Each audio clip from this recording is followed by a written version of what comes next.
Assalamualaikum warahmatullahi wabarakatuh. Waalaikumsalam warahmatullahi wabarakatuh.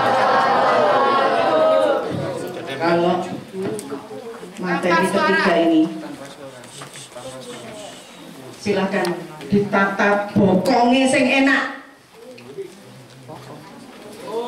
No suara. Silakan posisi duduknya dienakkan dulu.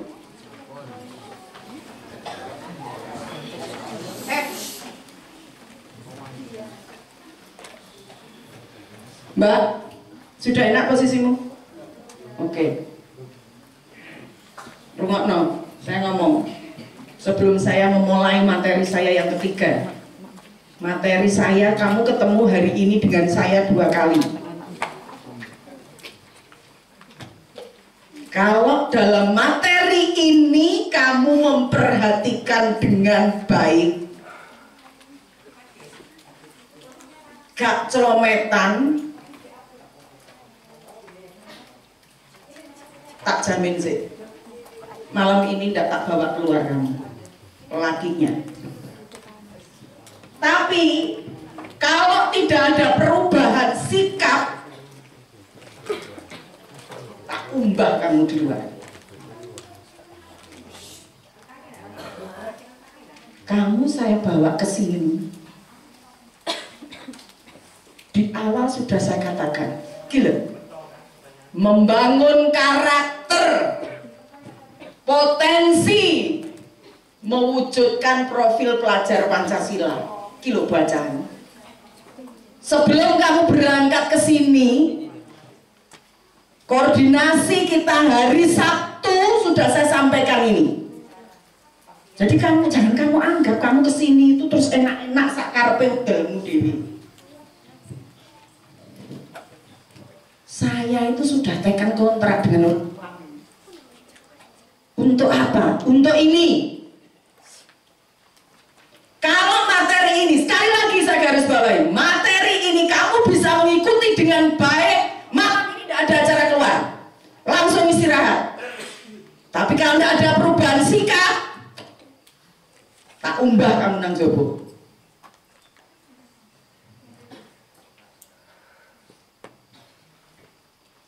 Prihatin saya. Tapi coba sih, Putri tadi mulai awal kan sudah ngomong, kita ini manusia. Kamu sudah belajar IPA, makhluk hidup. Allah menciptakan makhluk hidup. Itu supply manusia, hewan, tumbuhan. Apa bedanya manusia dengan tumbuhan? Mana bedanya manusia dengan hewan? Manusia itu diberi kelebihan akal. Rungokno itu. Allah menciptakan manusia itu diberi kelebihan akal.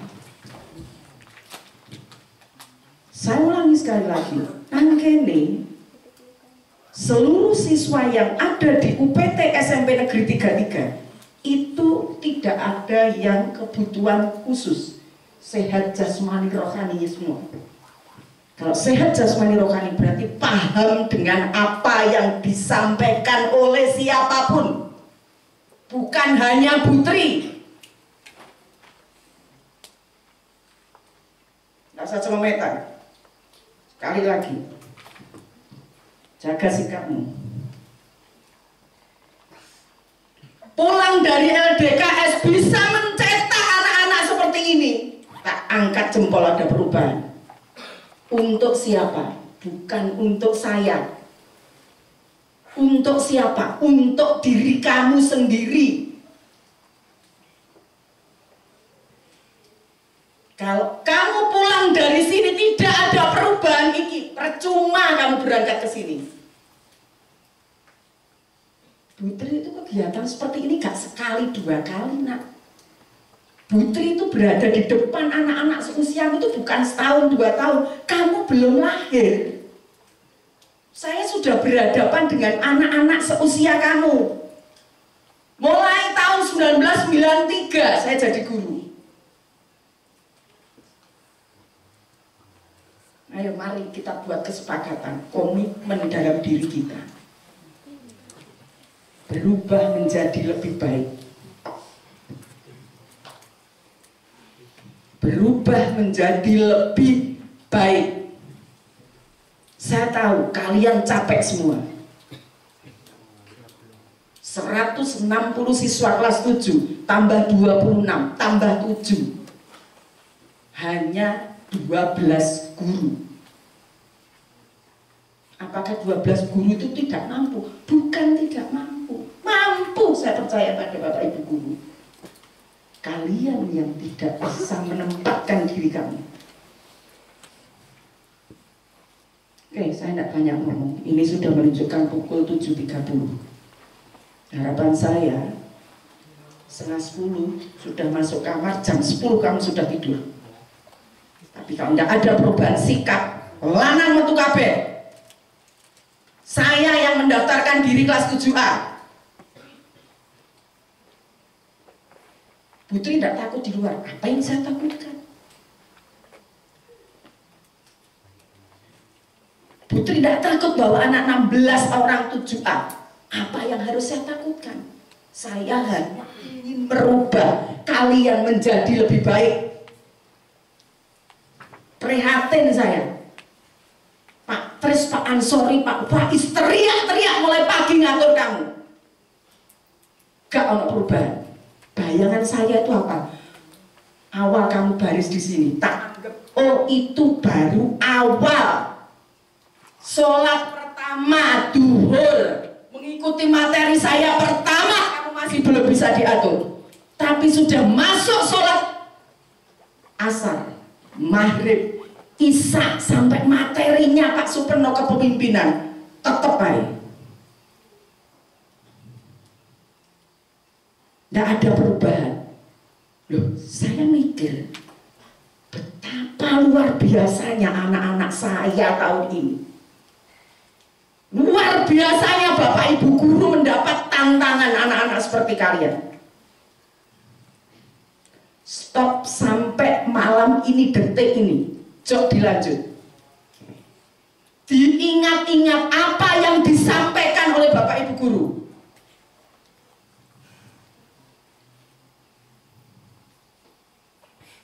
Tolong itu.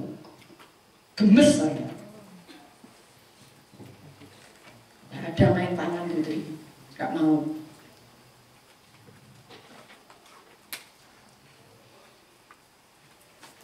Oke, saya lanjut.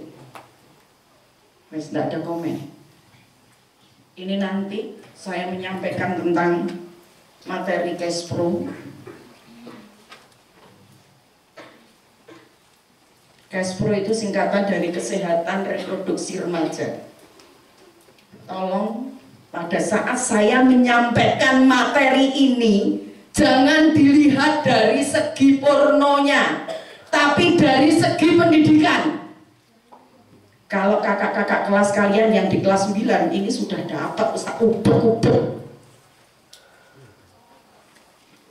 Tetapi ternyata kalau materi ini saya berikan di kelas 9, saya khawatir generasi muda nang SMP telu siswaku itu hancur kabeh, bobrok kabeh. Melihat tingkat kenakalan kalian itu sudah seperti itu. HP dirahasia, dioperasi, isinya seperti itu.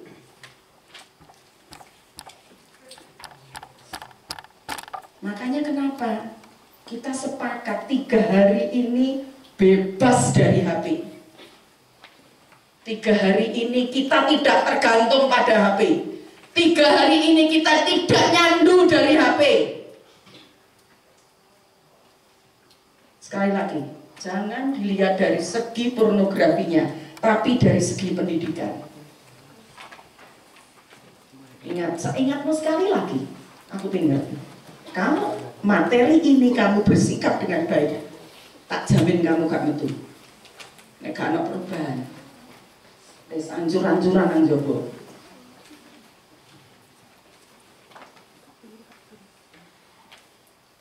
Sebelum saya bahas lebih lanjut tentang Cash Pro ini, kita kupas tuntas dulu apa artinya. Apa sih Bu cash pro itu? Saya awali dari kata reproduksi. Reproduksi itu berasal dari kata re dan produksi. Re itu kembali, produksi itu membuat atau menghasilkan. Kalau kita gandeng menjadi satu, apa reproduksi itu? Reproduksi itu proses kehidupan manusia dalam menghasilkan keturunan. Untuk apa? Untuk kelestarian hidup. Ada kamu, ada saya, itu dari apa? Dari proses reproduksi. Ini adalah contoh salah satu keluarga saya. Saya menikah dengan suami saya, mempunyai 3 keturunan. Dalam usaha apa? Dalam usaha kelestarian hidup. Suatu saat kalian nanti kalau sudah dewasa, sudah waktunya kalian siap untuk menikah, kalian juga akan melakukan reproduksi.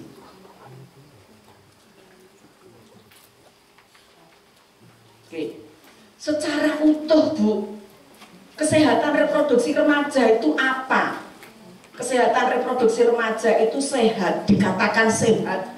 Kesehatan reproduksi remaja itu apabila bagaimana? Sehat secara sosial, fisik, mental yang berkaitan dengan sistem fungsi proses reproduksi yang dimiliki oleh remaja.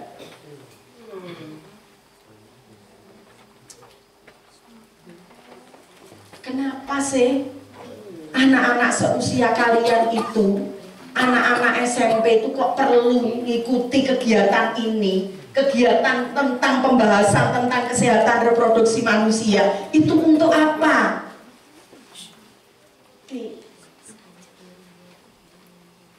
Karena kalian itu sudah termasuk dalam kategori remaja. Anak berseragam biru putih seperti kamu itu sudah dikatakan sebagai seorang remaja.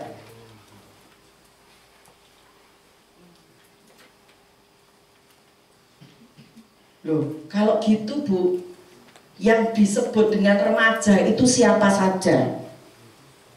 Nanti setelah materi ini saya beri kesempatan untuk tanya jawab.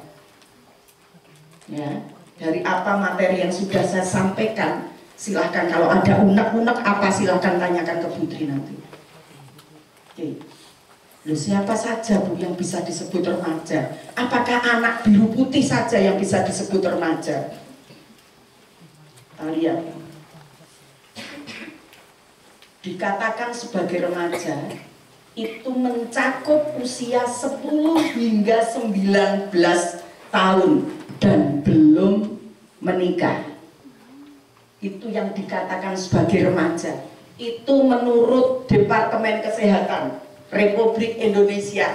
Makanya nanti siapa yang boleh menikah itu cewek usia 19 tahun baru boleh. Di bawah ini no, tidak diperkenankan untuk menikah.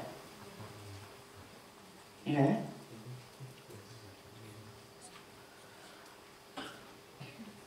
Karakter anak-anak remaja itu seperti apa? Karakter anak-anak seusia kalian itu bagaimana sih? Ini saya tayangkan gambar ini. Anak-anak seusiamu itu pingin eksis. Ini loh saya. Kamu pingin menampakkan, memunculkan diri, pingin eksis. Ini loh saya.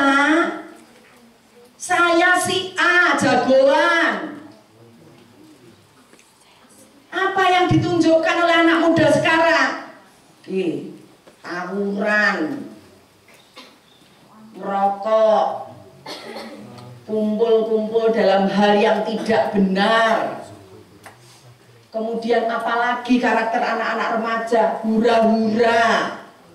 Kemana? Dugem. Kemana lagi? Nah, ini contoh karakter anak-anak remaja. Ingin menunjukkan siapa saya. Sampai apa? Hingga akhirnya apa? Mereka berani, anak-anak SMP sekarang berani berduaan. Berduaan dengan lawan jenis. Kemudian mereka juga berani memproklamirkan diri, mengucapkan rasa cinta kepada lawan jenis di depan orang banyak. Ini loh, saya beri contoh pakaian putih biru. Sampai apa lagi? Sampai mereka berani berada di tempat sepi-sepian.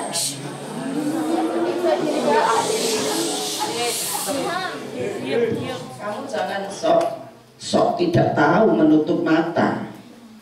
Ini pernah kamu jumpai kan di lingkunganmu? Jujur. Ya, jujur. Ini saya beri contoh, gambarnya itu putih biru. Berarti ini kejadian di anak-anak SMP. Ini sudah sangat mengkhawatirkan. Makanya kenapa Kespro itu perlu kita berikan di anak-anak usia SMP. Nggak usah menunggu kelas 9. Telat aku menunggu kelas 9. Kecolongan saya. Oke.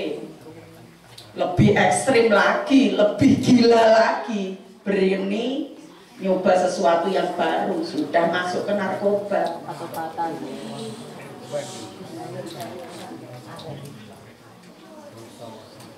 Pakai sabu, morfin, miras, obat-obatan, sampai jarum suntik.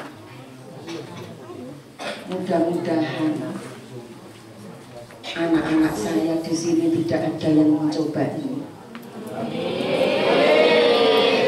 Kalaupun sudah pernah mencoba ini, mungkin kenakalan ini belum.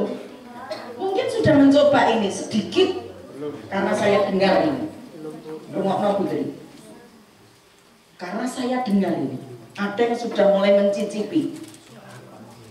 Mencicipi apa? Mencicipi miras, minuman keras. Kalau kamu sudah berani ini, nanti akan meningkat. Nyoba iki.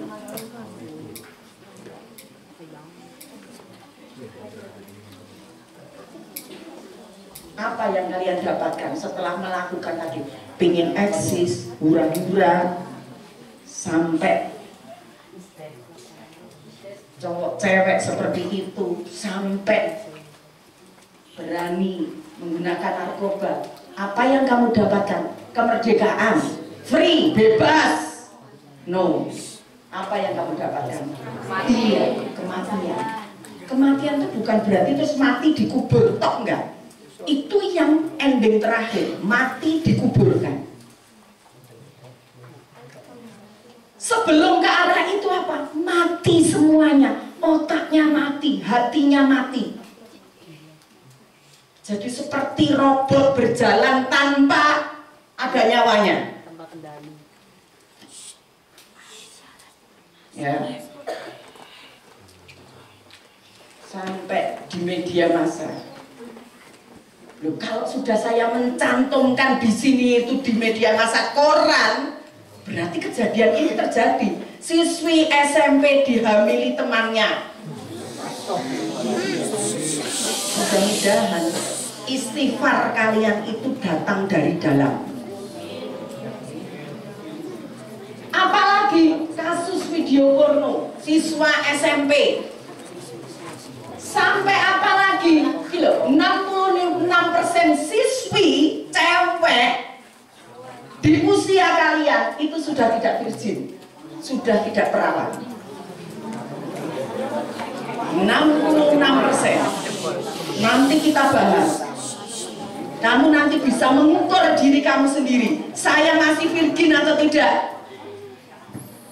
Ya, kita lihat. Ini bukti otentik. Jadi saya bukan main-main,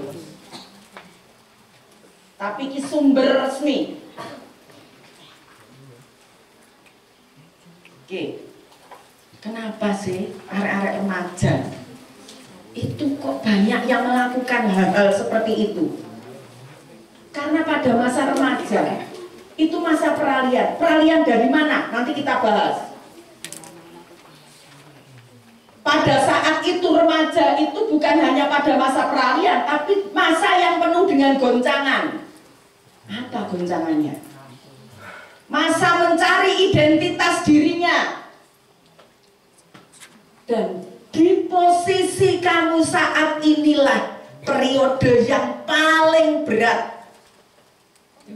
Karena baik buruknya kamu itu berada di level sekarang. Makanya kenapa Pak Tris, Pak Ansori, Pak Faiz, saya, Bapak Ibu Guru teriak-teriak mengajak apa? Mengajak kamu menuju kebaikan. Gak ono kan Bapak Ibu Guru mengajak kamu ke yang keburukan. Gak ada. Orang tua pun mengajak ke hal yang baik. Atau bahkan orang tuanya, misalkan ada orang tuanya itu jambret pekerjaannya, maling pekerjaannya. Dalam hati orang tua itu tidak kepingin anaknya menjadi jambret, gak pingin anaknya jadi maling. Tolong ini.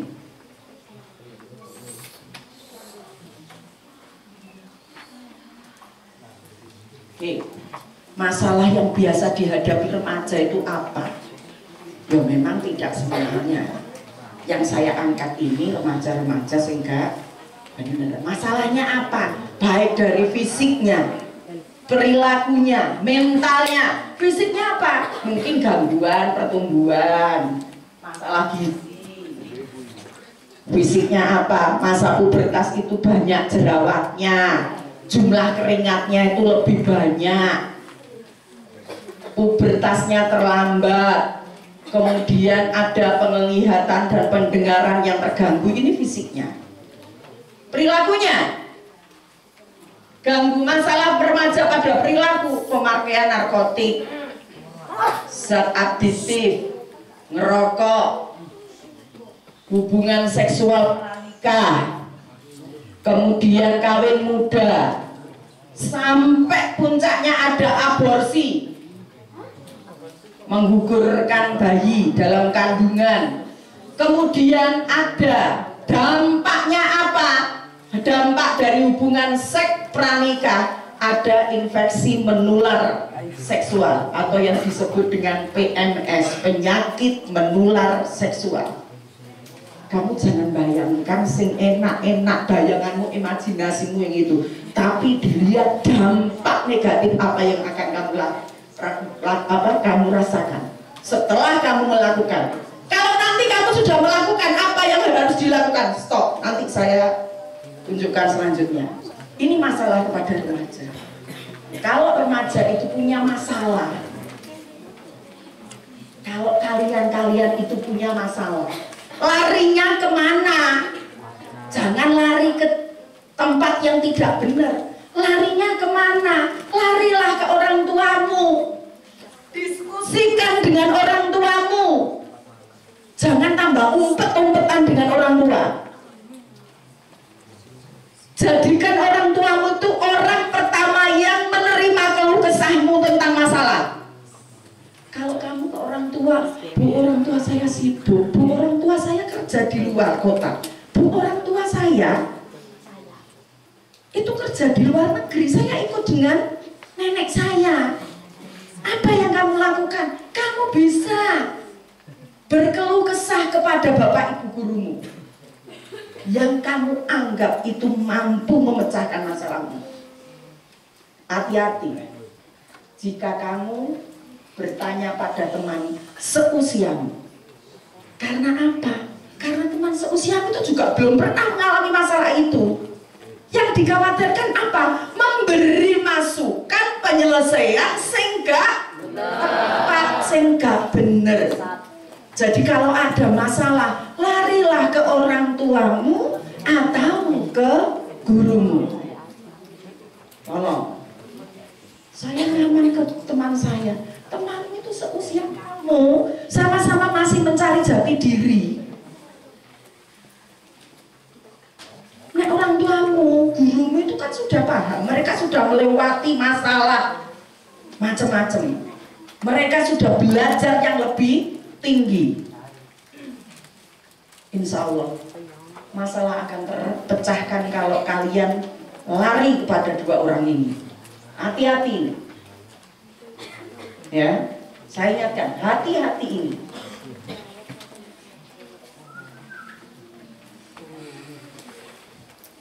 Dengan contoh-contoh itu, makanya komunikasi, informasi, edukasi, kesehatan reproduksi itu menjadi sangat penting.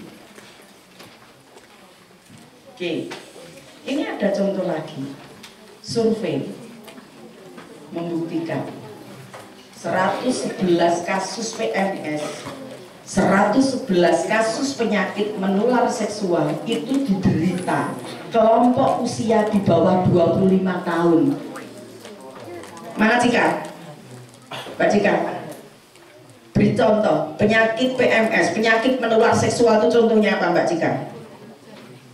HIV, Bu. HIV, 1, 2.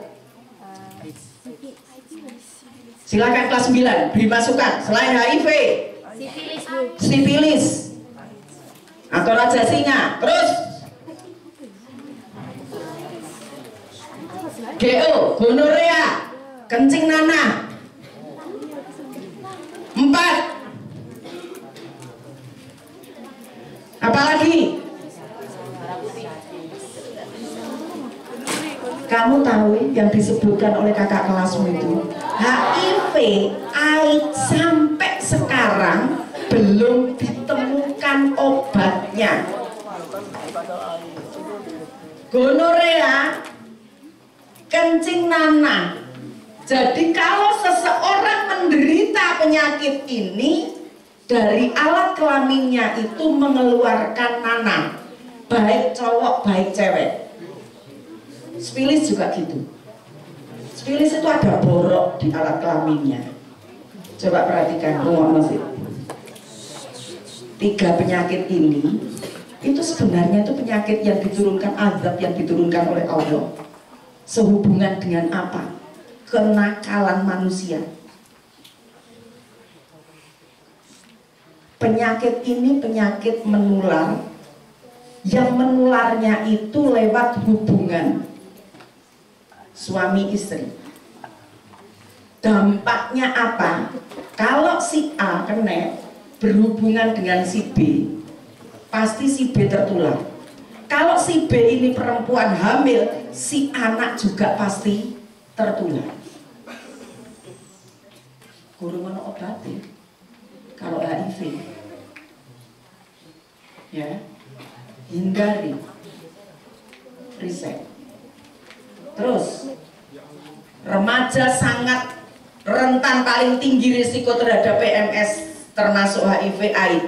Setiap 5 menit remaja di bawah usia 25 tahun terinfeksi HIV, dan setiap menitnya 10 wanita usia 15 sampai 19 tahun melakukan aborsi tidak aman. Aborsi tidak aman itu menggugurkan kandungan tanpa lewat medis, tanpa lewat dokter.